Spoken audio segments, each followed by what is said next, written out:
বৈষ্ণবের ধুলি যদি পড়ে গঙ্গার জলে, গঙ্গা পবিত্র হয়, তা ভাগবতে বলে।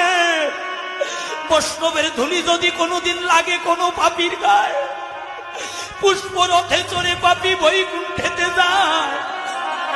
মহাজন বললেন, কে বৈষ্ণব? বৈষ্ণবকে চিনিতে দেবাদিদেব মহাদেব পারেনি বাবা। আর মানব হই আমরা কি করে বৈষ্ণব চিনব? মহাজন বলল, তুমি বিচার করো না, ধুলি মেখে যাও।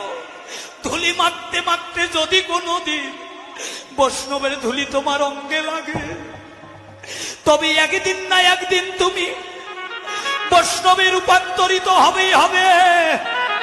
বলা তো যায় না এই আসরে কয়জন বৈষ্ণব আছে। ও বাবা, এসো, আজ মান অভিমানে ভুলে গিয়ে এসো এসো ভক্তের চরণ ধুলি